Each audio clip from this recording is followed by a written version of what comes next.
ক্ষমতাধর শক্তিশালী আর কে আছেন?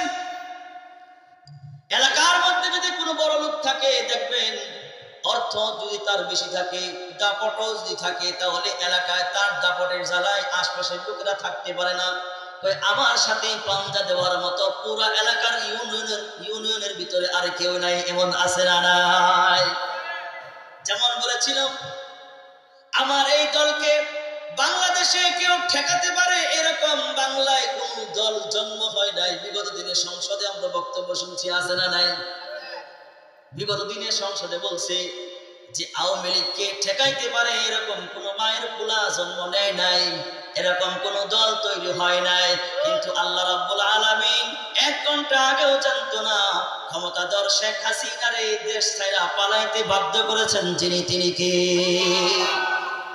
শুধু তাই না ভাই আমার, ক্ষমতায় পাইয়া এত বেশি দাম্ভিক আর অহংকারী হয়েছিল, আল্লাহ রাব্বুল আলামিন এতটাই তাকে লজ্জিত করেছেন, লাঞ্ছিত করেছেন, অপমানিত করেছেন, অপদস্থ করেছেন।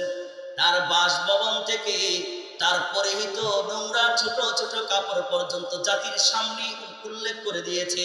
জাতিকে নিয়ে উল্লাস করেছে, আনন্দ মিছিল করেছে, তার বেডরুম পর্যন্ত সাধারণ জনগণ গেছে, আছে না নাই?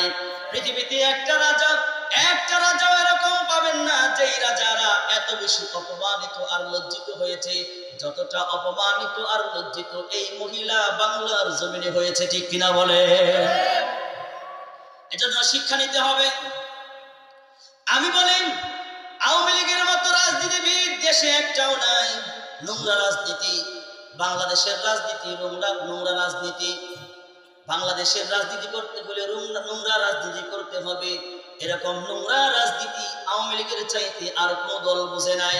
কাজেই সামনে যারা আছো, শিক্ষা নিতে হবে। যদি এরকম নোংরা রাজনীতি করতে থাকো আর জনগণকে নির্যাতনের যাতা করে পিষতে থাকো, জনগণ এখন তোমার এই সংসদ ভবনেও চেনেছে, তোমার গণভবন